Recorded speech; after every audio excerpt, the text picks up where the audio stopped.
आज हम house property की समरी करने जा रहे हैं। क्लास नई है, कपड़े पुराने हैं। आ जाइए। समरी।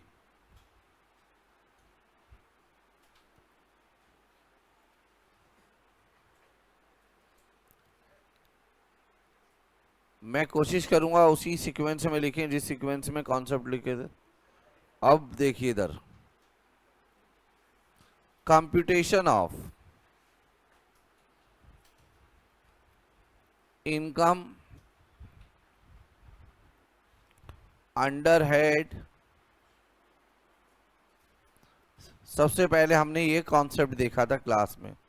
अच्छा, चेक भी करते रहना कि जिस सीक्वेंस में मैं समरी लिखवा रहा हूं उसी सीक्वेंस में मैंने कॉन्सेप्ट कराए या नहीं। सबसे पहले मैंने क्लास 1 में आपको बताया कि हम कंप्यूटेशन कैसे करेंगे। ग्रॉस एनुअल वैल्यू लिखेंगे, म्युनिसिपल टैक्सेस पेड। मेरा मानना यह है कि अगर आपने एक बार चैप्टर अच्छे से पढ़ लिया और क्वेश्चन आंसर कर लिए तो आपको पूरा चैप्टर गो थ्रू करने की जरूरत नहीं, समरी पढ़ो, टेस्ट दो। ठीक है। नेट एनुअल वैल्यू आ जाएगा। इसमें से बेटा आप लोग बताओगे क्या माइनस करेंगे। स्टैंडर्ड डिडक्शन जो कितनी मिलती है, 30% अंडर सेक्शन 24A। इसमें से और दूसरी चीज क्या माइनस करते हैं, interest on borrowed capital under section 24 clause. ये माइनस करने पर पॉजिटिव आएगा तो इनकम, और अगर निगेटिव आ जाए तो लॉस फ्रॉम हाउस प्रॉपर्टी। ये हमारा कॉन्सेप्ट 1 था। Concept 2, interest on borrowed capital oblique loan. Concept 2 में हमने ये शुरू किया, और ये सेक्शन था जो हमने पढ़ाया आपको 24 क्लॉज। M I right? यही यही सीक्वेंस था ना। तो मैंने आपको सबसे पहले बताया कि प्री एक्विजिशन पीरियड। मैंने आपको इसके लिए बताया कि प्री एक्विजिशन पीरियड जिस दिन से लोन लिया है वहां से स्टार्ट होता है और 31 मार्च को खत्म होता है, जिस दिन आपका कंस्ट्रक्शन कंप्लीट हुआ उससे पहले वाली 31 मार्च। इसका जो भी इंटरेस्ट होता है उसकी डिडक्शन कितनी इंस्टॉलमेंट में मिलती है, 5 में। ये पीरियड कहां से स्टार्ट होगा, from date of loan till 31 March fall just before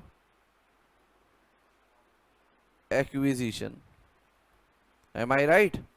short में लिख दी पूरी बात मैंने।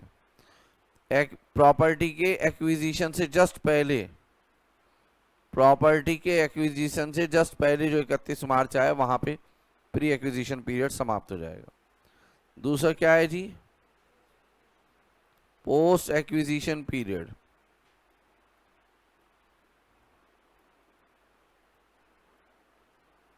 इसकी डिडक्शन कितनी इंस्टॉलमेंट में मिलेगी। इसमें आपको हमेशा अपना प्रीवियस ईयर देखना है। जैसे आपका एग्जाम सपोज नवंबर 2023 में, तो उसके लिए प्रीवियस ईयर यहाँ पोस्ट एक्विजिशन पीरियड होगा उन बच्चों के लिए प्रीवियस ईयर 2022-23। और जिनका एग्जाम मई 24 या नवंबर 24 में, वो यहाँ 22-23 नहीं लिखेंगे, वो यहाँ पर क्या लिख देंगे, 23-24। ठीक है। वैसे नवंबर 23 और मई 24 के लिए कोई डिफरेंस नहीं है इस चैप्टर में। एक दो बातें ऐसी हैं जो मैंने मेन चैप्टर में नहीं बताई हैं, वो यहां पर मैं लिखवाऊंगा।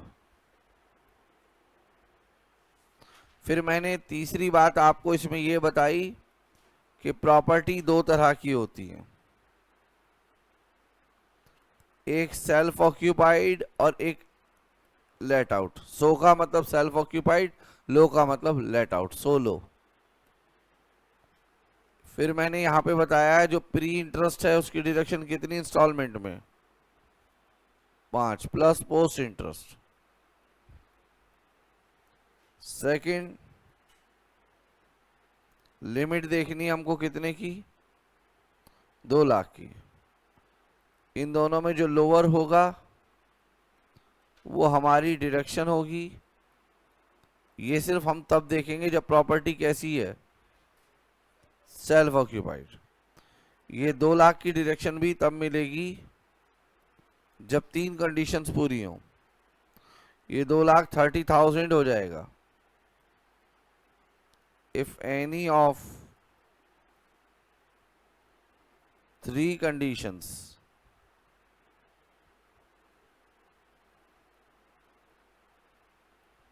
Is not satisfied. पहली कंडीशन थी कि लोन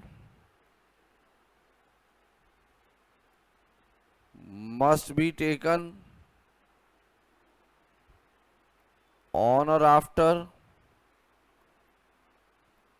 1 अप्रैल 99। लोन का पर्पस क्या होना चाहिए, परचेज और कंस्ट्रक्शन। परचेज और construction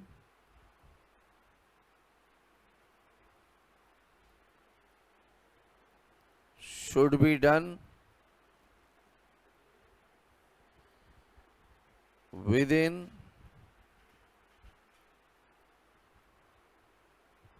5 years from end of assessment year. यही 3 कंडीशन थी बेटा। क्या लेट आउट में भी ऐसी कोई कंडीशन थी? लेट आउट में तो डिडक्शन अंडर सेक्शन 24B जितना भी इंटरेस्ट होगा उसकी डिडक्शन मिलेगी। प्री इंटरेस्ट को कितनी इंस्टॉलमेंट में? 5 और प्लस पोस्ट इंटरेस्ट। बताओ बेटा यही पढ़ा था या नहीं हमने सारा? लॉजिक नहीं लिखवा रहा हूं, जो जीएफ के है ना वो नहीं लिखवा रहा हूं कि 2 लाख की लिमिट क्यों है, वो सब नहीं लिखवा रहा हूं। ठीक है, जो लॉ है उसकी समरी बनवा रहा हूं मैं। उसके बाद हमने 4th पॉइंट क्या पढ़ा बेटा? Standard deduction under section 24 clause A, जो कि एनएबी का कितना परसेंट मिलेगा? इस केस में depreciation of house property, insurance of house property, repair and maintenance, land revenue. Land revenue एक प्रकार का टैक्स ही है बट इसकी डिडक्शन नहीं मिलती है ग्राउंड रेंट की, ये अलाउ नहीं होंगे। ये बताया था आपको या नहीं? इन सब की जगह पर क्या मिलेगी? Standard deduction. और बताइए सेल्फ ऑक्यूपाइड प्रॉपर्टी में स्टैंडर्ड डिडक्शन कितनी मिलेगी? In case of self occupied house property no standard deduction. Number 5, उसके बाद बात की हमने आपसे म्युनिसिपल टैक्सेस को लेकर। हाँ या ना में जवाब दो। म्युनिसिपल टैक्सेस के लिए कहा है इसकी आपको क्या मिलेगी? Deduction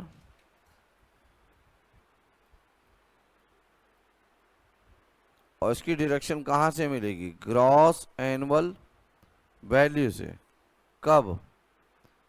if municipal taxes paid plus by, बोलो बेटा, बाई ऑनर। ऑनर लिखूं या डीम्ड ऑनर भी लिख लूं? अब डीम्ड ऑनर भी लिख लो। समझ में आ गई बात या नहीं? अब पहले मैं नहीं लिख सकता था, पहले लिख देता ये बात मैं डीम्ड ऑनर वाली, तो आप बेटा बहुत ज्यादा कंफ्यूज हो जाते ये कौन है। इसलिए मुझे, मेरी मजबूरी थी कि मैंने डीम्ड ऑनर के शब्द को वहां छुपा लिया। ठीक है,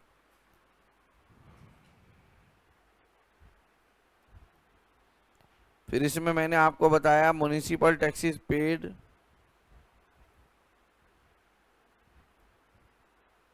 not allowed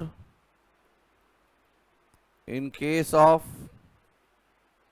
self-occupied house property. Municipal tax paid by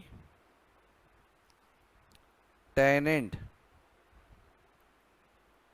not, इसकी भी आपको डिडक्शन नहीं मिलेगी। फिर एक स्पेशल पॉइंट बताया, municipal tax paid during previous year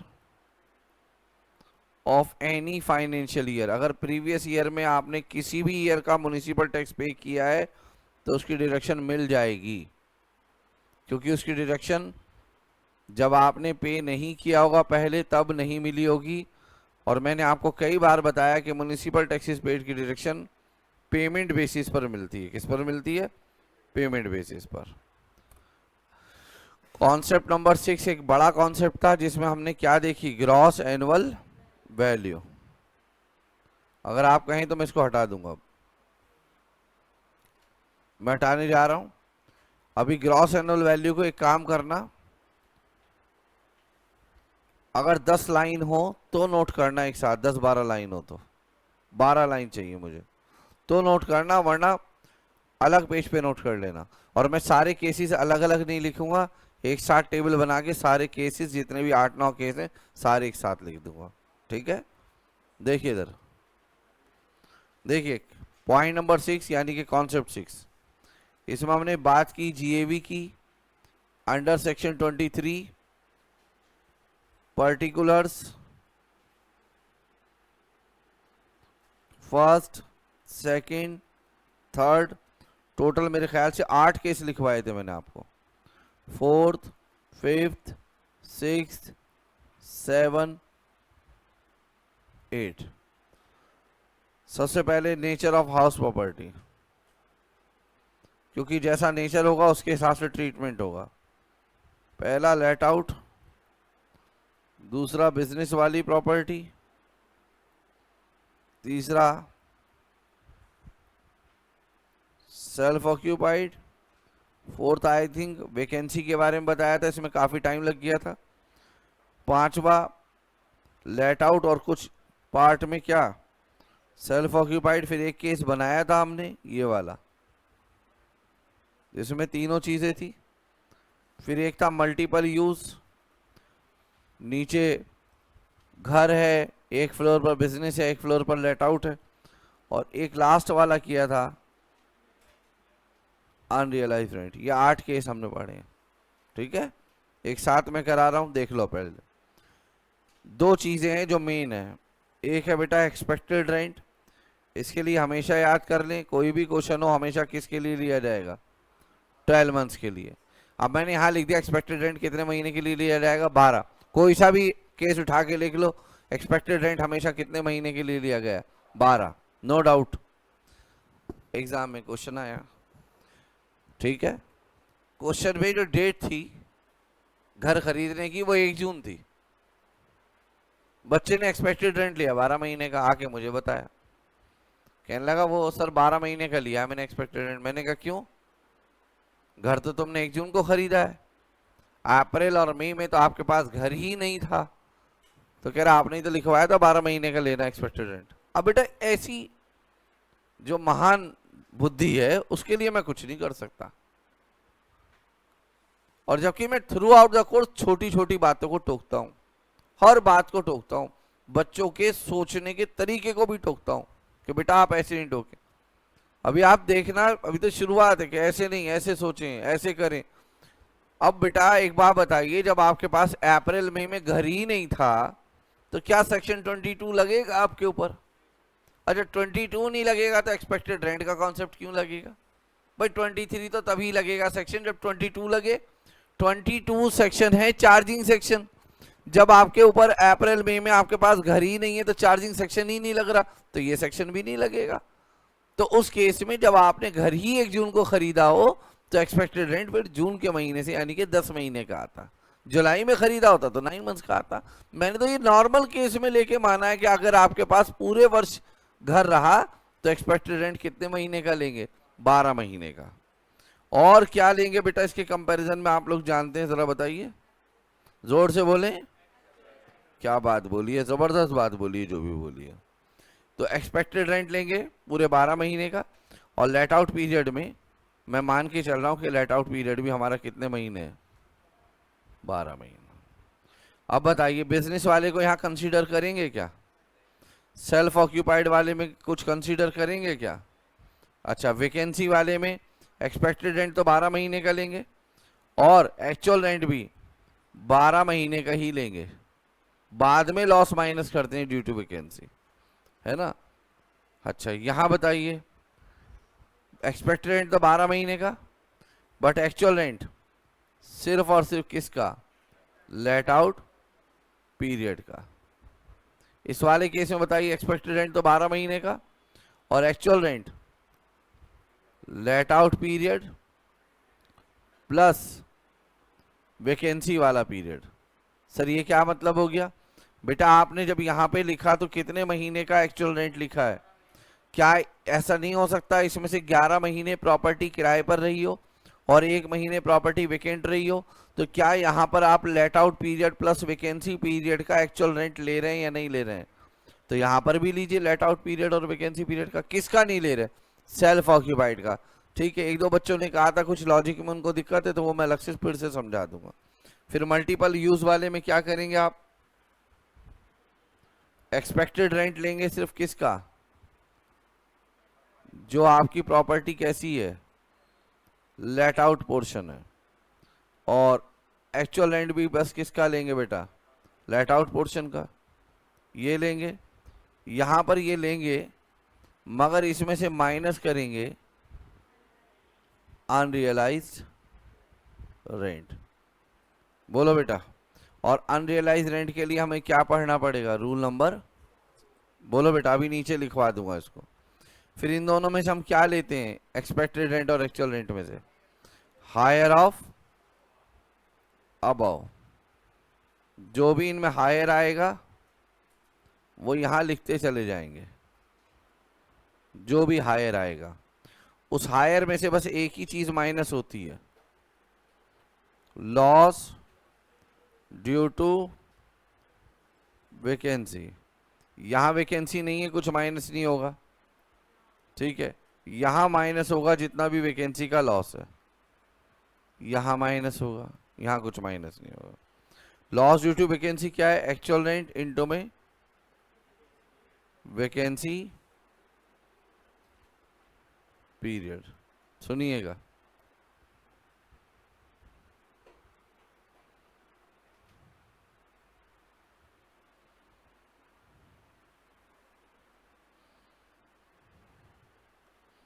ये क्या कहलाएगी?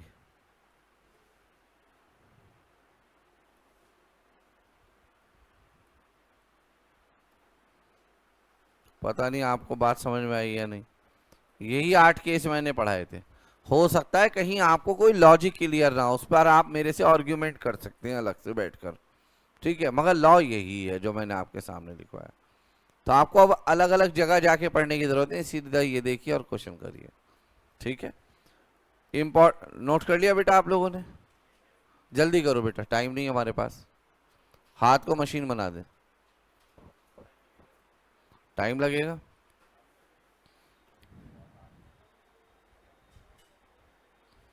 इसको छोड़ दीजिए, इसकी जगह छोड़ दीजिए, इसके बाद नोट कर लीजिए।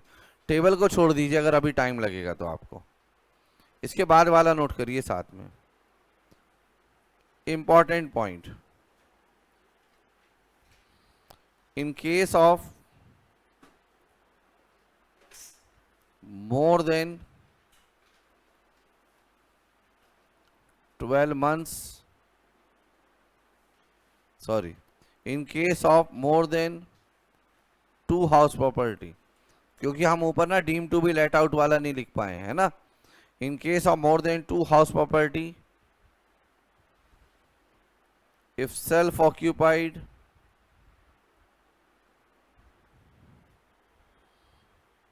तो जीएवी और एनी 2 हाउस प्रॉपर्टी नील होगी, और GAV for remaining house property expected rent के बराबर होगी। इसको बोला जाएगा deem to be let out. Deem to be let out के केस में जो म्युनिसिपल टैक्सेस पेड हैं उनकी डिडक्शन अलाउ हो जाएगी, क्योंकि आप इसको deem to be let out मान रहे हैं। जो स्टैंडर्ड डिडक्शन है वो भी अलाउ हो जाएगी। जो इंटरेस्ट है अंडर सेक्शन 24B वो अलाउ होगा और कोई लिमिट नहीं होगी, जितना इंटरेस्ट है सारा अलाउ हो जाएगा। सेल्फ ऑक्यूपाइड की तरह 2 लाख की लिमिट नहीं होगी। दूसरी बात जो लिखवाना भूल रह गई हमारी, भूला तो नहीं हो, वो है एमवी और एफआरवी इन दोनों में जो हायर होगा।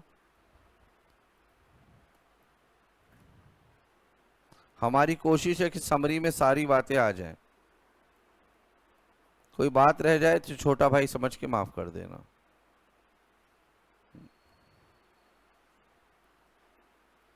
और फिर इन दोनों में क्या लिया जाता है,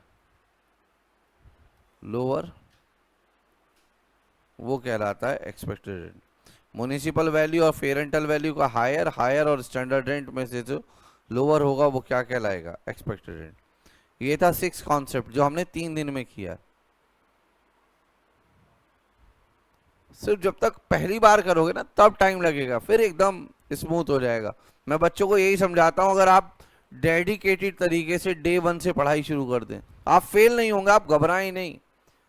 इस बात की मैं जिम्मेदारी लेता हूं, अगर आप अपना 100% दें तो मैं 200% जिम्मेदारी लेता हूं, आप फेल नहीं होंगे। बट अगर आपकी मेहनत में कमी है तो कोई माई का लाल आपको पास नहीं करा सकता, क्योंकि बेटा पेपर आपने देना है, हम पेपर नहीं देना हमने। हम आपको अच्छा पढ़ा सकते हैं, अच्छा गाइड कर सकते हैं, पेपर आप। और अगर आपको खुद अंदर से डर है तो फिर कुछ नहीं हो सकता बेटा। आप ट्रायल एंड एरर ना करें, इसके लिए आप कंफर्म रहें कि मैं ये बनने जा रहा हूं।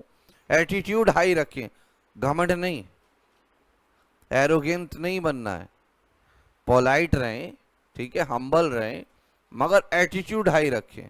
ये नहीं कि लोगों को कहने लगा आई एम सीए, ये नहीं, मैं ये नहीं कह रहा। आप बनने के बाद भी ना फालतू की बकवास करें, ठीक है, चुप रहें। हम तो किसी से भी नहीं बताते, कोई पूछ लेता है तो बता देते हैं। इवन बच्चे डेमो में आते हैं तो भी नहीं कोई बात करते फालतू की, पूरा फोकस डेमो पे रहता है, ठीक है। जो नेचर है मजाक करने का, मुझे पता है मैं कैसे काबू करता हूँ पहले 3-4 दिन, वो भी नहीं कर पाता हूँ मैं, ठीक है। आइए बेटा, कितने कॉन्सेप्ट हो गए, 6। कॉन्सेप्ट नंबर 7, जल्दी जल्दी हाथ चला लो बेटा। 7 नंबर में अनरियलाइज रेंट लिखो।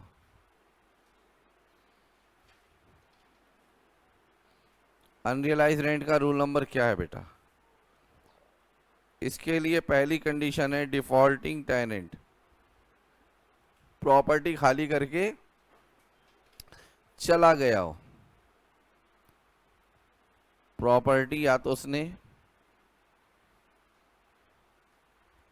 वेकेट कर दी हो या फिर स्टेप्स ले लिए हो फॉर वेकेटिंग। स्टेप्स का मतलब है legal action. Property taken plus tenant should not occupy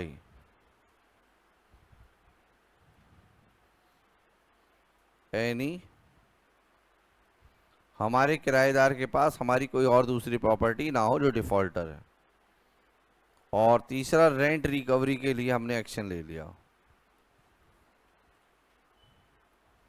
या तो रेंट रिकवरी के लिए लीगल एक्शन ले लिया गया हो, हमने इसके लिए भी केस कर दिया हो प्रॉपर्टी खाली कराने के साथ साथ, या फिर हमें बताओ कि लीगल एक्शन लेंगे तो भी बेकार है, लीगल एक्शन वर्थलेस है। और ऐसा किसको लगना चाहिए, असेसिंग ऑफिसर को। और उसे लगेगा जब हम प्रूफ देंगे कि ये इंसॉल्वेंट हो गया है, लुनेटिक हो गया है, किडनैप हो गया है, जेल हो गई है, डेथ हो गई है, इंडिया छोड़ के भाग गया है ना, इसके प्रूफ देंगे। फिर उसके बाद हमने कॉन्सेप्ट नंबर 8 किया, रिकवरी ऑफ अनरियलाइज रेंट या एरियर्स ऑफ, याद है जब आप सब कह रहे थे दोनों एक हैं, इसका सेक्शन है 25 है ना। इसमें मैंने लिखवाया था आप चाहे जब ये पैसा मिले उस समय आप चाहे इस प्रॉपर्टी के मालिक हों या वेदर असेसी ओन्स और not that house property in year of, जब ये पैसा मिला है पुराना रुका हुआ, जो भी रिकवरी होगी अनरियलाइज रेंट की या जो भी एरियर्स रिसीव होगा, ये मैं एरियर्स ऑफ रेंट की बात कर रहा हूँ, एरियर्स ऑफ सैलरी भी होता है, मैं उसकी बात नहीं कर रहा हूँ। इसमें से आपको मिलेगी स्टैंडर्ड डिडक्शन 30% के रेट से, ये अमाउंट जो होगा 70% बचा हुआ, ये बेटा आपका टैक्सेबल अमाउंट होगा। इसके बाद मैंने आपको 9th कॉन्सेप्ट पढ़ाया को ओनरशिप का।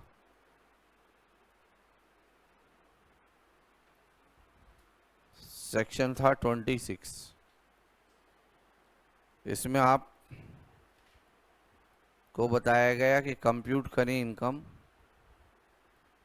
ऑफ ईच को ओनर, हर एक को ओनर की इनकम कंप्यूट करें, या तो सेपरेटली करें जैसे हमने एक एग्जांपल किया भी था, और एक क्वेश्चन आगे चलकर क्वेश्चन की प्रैक्टिस में आप करेंगे तो जॉइंटली करें, मगर करें, और बाद में जो इनकम आए वो हर एक ओनर की अलग अलग कर दें। ईच को ओनर is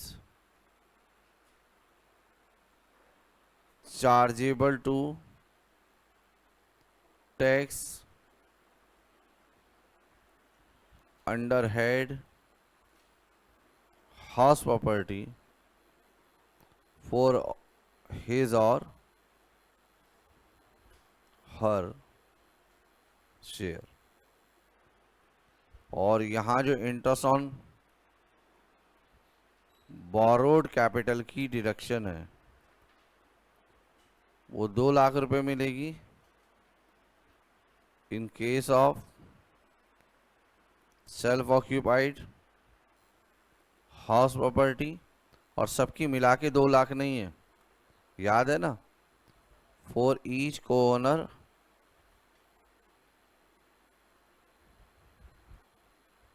सेपरेटली है। इसके बाद हमने कॉन्सेप्ट 10 किया जिसमें हमने चार्जिंग सेक्शन पढ़ा।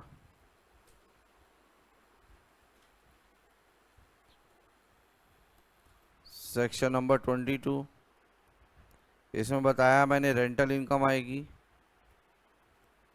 फ्रॉम हाउस प्रॉपर्टी, और साथ में जो लैंड प्रॉपर्टी के साथ क्या है अटैच्ड है, जिसको हमने लैंड अपर्टिनेंट बोला था, ठीक है। फिर यहाँ पे मैंने कुछ जेएफके बताए आपको, हाउस प्रॉपर्टी और लैंड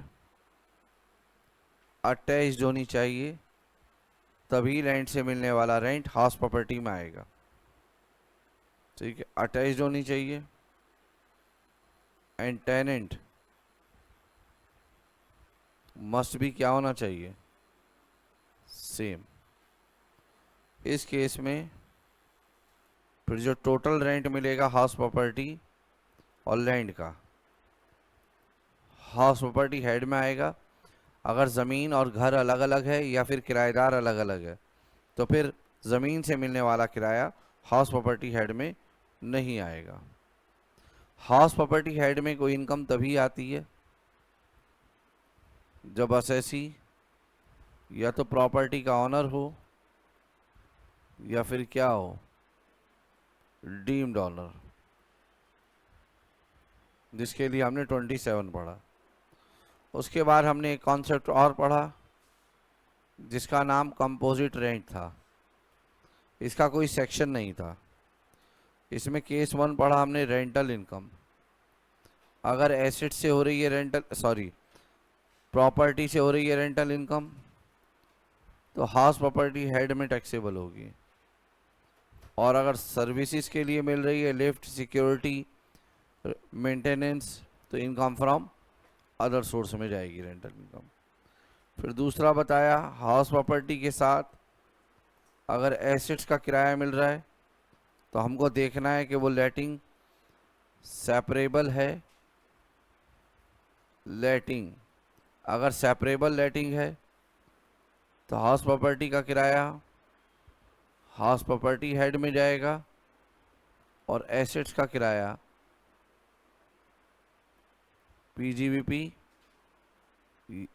पीजीबीपी या इनकम फ्रॉम अदर सोर्स में जाएगा।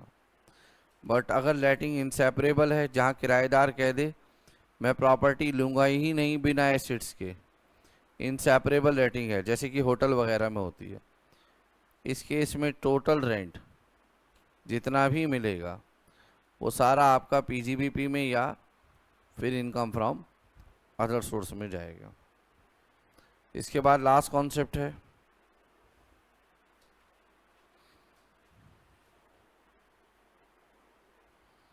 अगर नोट कर लिया हो तो बताओ। कॉन्सेप्ट नंबर 12 सिर्फ बताया ना तो था, अब इसकी जगह छोड़ दीजिएगा पेज। डीम्ड ऑनर, बेटा मैं कुछ कर नहीं सकता, थोड़ा हाथ तेज चलाओ। कोई बात नहीं बेटा, गुस्सा नहीं। डीम्ड ऑनरशिप सेक्शन नंबर 27, मैं आपको नोट करने का टाइम दे दूंगा बाद में जो जो रह गया है। नंबर 1 केस हमने पढ़ा, इंडिविजुअल अगर ट्रांसफर करे एसेट, बेटा किसको? एसेट नहीं, ट्रांसफर करे हाउस प्रॉपर्टी, किसको? स्पॉस को या फिर किसको? माइनर चाइल्ड को। एक बच्चा कह रहा था अगर 20 साल का माइनर चाइल्ड हो तो क्या होगा?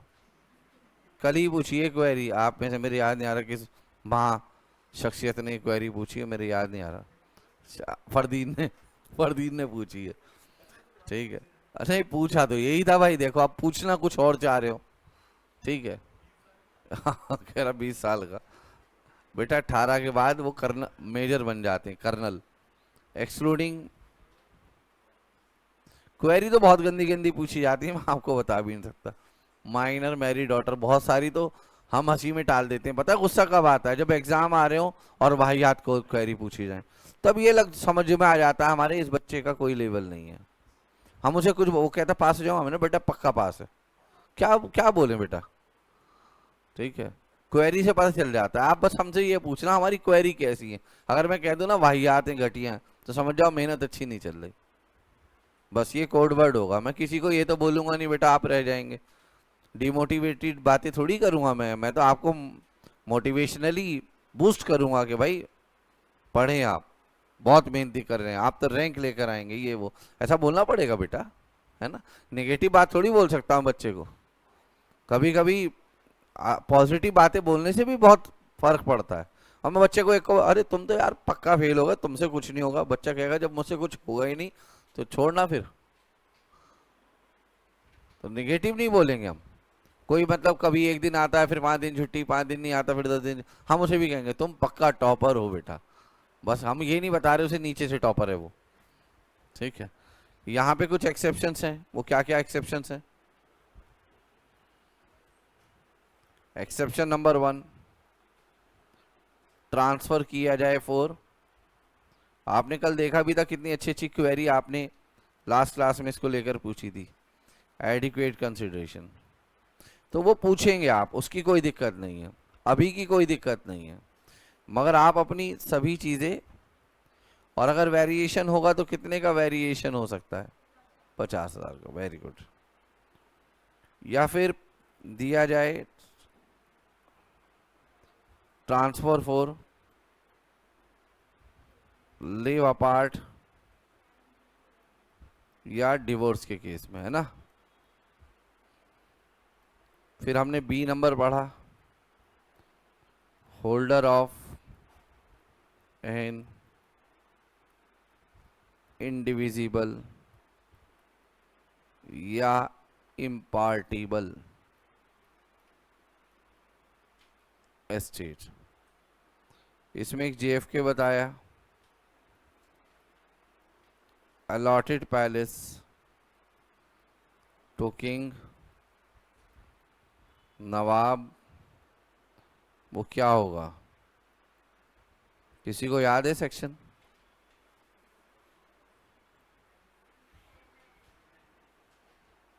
फिर आज कुछ बताया मैंने आपको case, membership of cooperative society, POA का मतलब है पावर ऑफ अटॉर्नी ट्रांजैक्शन, जिसमें मैंने बताया कि अगर आपको किसी प्रॉपर्टी का पोजीशन मिल गया है तो उसी दिन से आप मालिक माने जाएंगे। लीज प्रॉपर्टी में अगर प्रॉपर्टी एक साल, उसका पीरियड एक साथ 12 साल से ज़्यादा के लिए हो या इक्वल 12 हो, और रेंट का पीरियड 12 महीने से ज़्यादा का हो, तो वो प्रॉपर्टी के आप किराएदार हैं फिर भी डीम्ड ऑनर माने जाएंगे। सर पीरियड तो 12 साल से ज़्यादा का है बट रेंट 12 महीने से कम का, अब क्या होगा बेटा, फिर आप डीम्ड ऑनर नहीं माने जाएंगे। ये दोनों कंडीशन पूरी होनी चाहिए।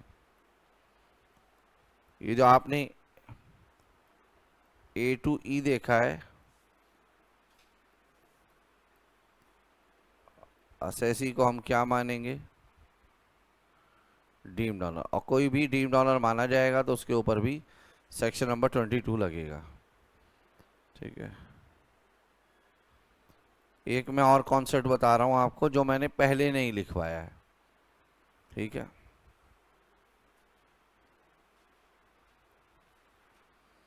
ये कॉन्सेप्ट मैंने पहले नहीं लिखवाया। आप देखिए, जब बैंक से लोन लेते हैं घर बनाने के लिए, अब देखेंगे आप, जब आप बैंक से लोन लेते हैं घर बनाने के लिए तो उस पर इंटरेस्ट देना पड़ता है। आपने बैंक को क्या किया, 2 साल से इंटरेस्ट ही नहीं दिया, आप विजय माल्या बने हुए हैं, इंटरेस्ट ही नहीं दे रहे। बैंक ने क्या करा, उस इंटरेस्ट पर भी इंटरेस्ट लगाना शुरू कर दिया। 2 करोड़ का लोन लिया था, 50 लाख इंटरेस्ट हो चुका है, वो इंटरेस्ट भी आप नहीं दे रहे, प्रिंसिपल तो दे ही नहीं रहे, इंटरेस्ट भी नहीं दे रहे। बैंक ने क्या करा, इस 50 लाख के अमाउंट पर भी इंटरेस्ट लगाना शुरू कर दिया, यानी कि इंटरेस्ट ऑन इंटरेस्ट। या बैंक ने ये करा, 2 करोड़ का तो लोन अलग कर दिया और इस 50 लाख को भी एक लोन में कन्वर्ट कर दिया और फिर उस पर भी इंटरेस्ट चार्ज कर रही है।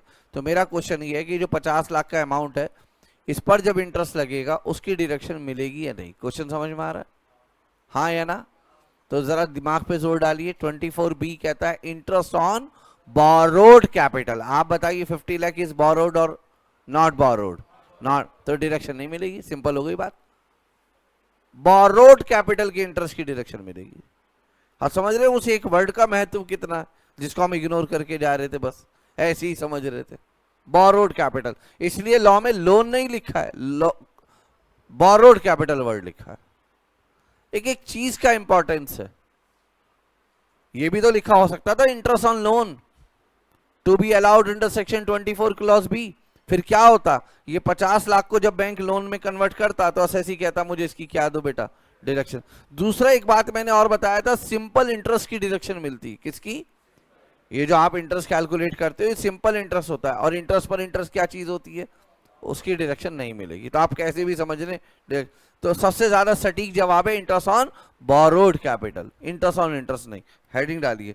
ये कॉन्सेप्ट हमारी मेन क्लास में रह गया था, क्योंकि रिपीट होता, या तो यहां छोड़ना पड़ता या वहां, तो मैंने कहा समरी में नहीं छोड़ते, क्योंकि बच्चा कहीं ना कहीं पेपर से पहले ही समरी पढ़ के जाता है। इंटरेस्ट ऑन इंटरेस्ट देखिए, mister A took loan for construction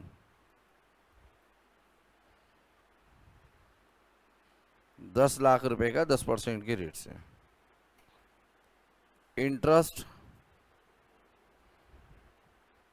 accumulate हो चुका है इनके ऊपर 3 साल का 3 लाख रुपए। 10 लाख का 10%, 1 लाख, 3 साल का 3 लाख। नाउ बैंक ने कहा ये तो इंटरेस्ट दे नहीं रहा ना, प्रिंसिपल दे रहा है। नाउ बैंक इज चार्जिंग, जहां से इन्होंने लोन लिया था, interest at the rate 12% on interest. ये जो 3 लाख का इंटरेस्ट है इस पर बैंक 12% के रेट से इंटरेस्ट चार्ज करेगा। तो इंटरेस्ट ऑन इंटरेस्ट कितना हो जाएगा? 3 लाख का 12%, 36,000।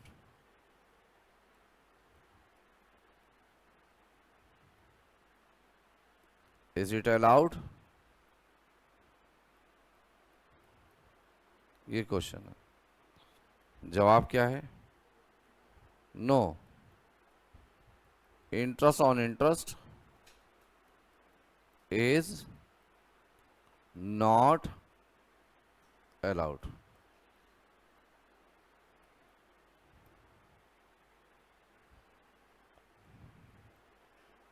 एक्चुअली में सिंपल इंटरेस्ट की डिडक्शन मिलती है।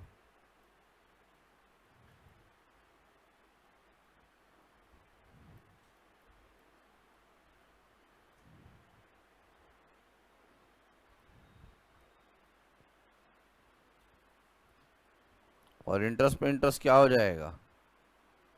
इतना मैथमेटिक्स तो पढ़ा होगा आपने, ये कंपाउंड इंटरेस्ट हो जाएगा।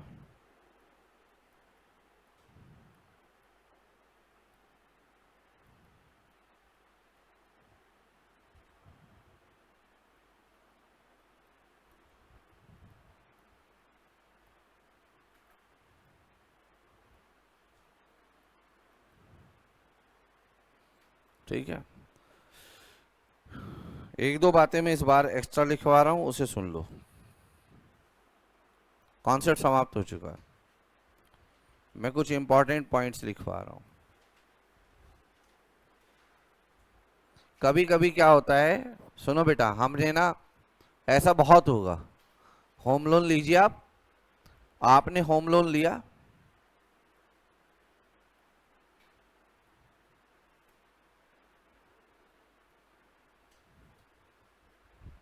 From Punjab national bank, ₹20 lakh at the rate 8% per annum. ठीक है, यहां से लोन ले लिया, 2 साल तक इन्होंने लोन की रिपेमेंट करी। फिर इन्होंने क्या किया, mister A repaid loan up to 2 years, then he got it refinanced। इन्होंने इसको रीफाइनेंस करा लिया from LIC at the rate 6% per annum. मतलब पंजाब नेशनल बैंक से लोन लिया था 20 लाख का, टाइम से देते रहे उसको पैसा। 2 साल के बाद इन्होंने LIC में भी एप्लीकेशन डाल रखी थी, LIC ने इनके लोन को रीफाइनेंस कर दिया। मतलब सपोज करो 2 साल के बाद इनका लोन 15 लाख बचा है, 15 लाख का लोन आपको किसने दे दिया? LIC ने। हमने 15 लाख का लोन LIC से लेकर किसको वापस कर दिया? पंजाब नेशनल बैंक को। तो क्वेश्चन उठता है कि LIC से जो लोन लिया है उसके इंटरेस्ट की डिडक्शन मिलेगी या नहीं? तो जवाब है मिल जाएगी। ठीक है, क्योंकि ये तो फ्रेश पुराने लोन को पे करने के लिए फ्रेश लोन लिया है, ये इंटरेस्ट पर इंटरेस्ट नहीं होगा, ये बोरोड कैपिटल पर ही इंटरेस्ट होगा, इसलिए मिल जाएगी डिडक्शन।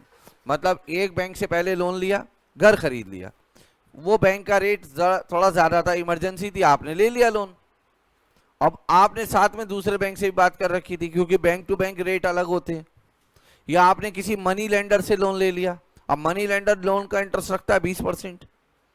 अब बैंक से लोन मिलने में 3 महीने लग गए, बैंक ने 3 महीने बाद आपको पैसा दे दिया, आपने उठा के मनी लेंडर को दे दिया, तो क्या इस इंटरेस्ट की डिडक्शन नहीं मिलेगी? जवाब है मिल जाएगी। तो लिखिएगा, in given case loan taken to disburse old loan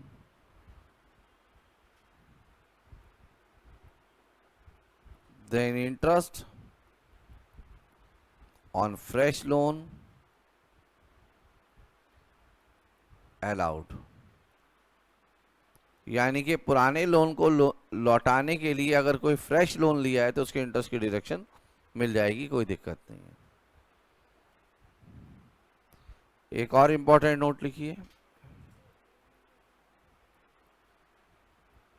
property held as stock in trade is not to be covered, बेटा बात मत करो बैठकर, is not to be covered under section 22 up to 2 years from end of financial year in which property is acquired। Sir क्या मतलब है इसका? बेटा आप एक प्रॉपर्टी डीलर हैं, आपके पास 10 प्रॉपर्टी और खाली पड़ी हैं, तो वहां तो deem to be let out का कॉन्सेप्ट लग जाएगा। तो लॉ कहता है कि 2 साल तक, जिस ईयर में प्रॉपर्टी खरीदी है वहां के एंड से 2 साल तक आप प्रॉपर्टी को स्टॉक इन ट्रेड कह सकते हैं। बट अगर 2 साल के बाद भी वो नहीं बिकती तो फिर सेक्शन 22 उसके ऊपर लगेगा और उसे deem to be let out माना जाएगा। तो 2 साल के लिए प्रॉपर्टी डीलर को परमिशन दी गई है। अच्छा, क्या सर ये 2 साल कम और ज्यादा हो सकते हैं? हाँ, अगर हमारी इकोनॉमी में एकदम बूम आ जाए और प्रॉपर्टी बनते ही बिकने लगे तो फिर हो सकता है कि स्टॉक इन ट्रेड का पीरियड 2 साल से घटाकर 18 महीने कर दिया जाए, 1 साल कर दिया जाए। और अगर हमारी इकोनॉमी एकदम सुस्त चली जाए, रिसेशन में चली जाए, तो पता चला गवर्नमेंट को 2 साल की जगह बढ़ाकर 5 साल करना पड़ रहा है। It depends upon economy. तो इकोनॉमिक्स के हिसाब से हमारे टैक्सेशन के लॉ बनते हैं। यहाँ पर हमारा चैप्टर खत्म है। 48 मिनट लगे हैं मुझे लिखने के साथ पूरी, और साथ में मैंने इधर उधर की भी कुछ बातें की हैं। अगर देखा जाए, अगर आप खुद रिवाइज करें तो 30 मिनट में बेहतरीन रिवीजन कर सकते हैं पूरी समरी का। आज की क्लास के लिए यहीं तक है। नेक्स्ट क्लास में बेटा हम इसके क्वेश्चन आंसर स्टार्ट करें।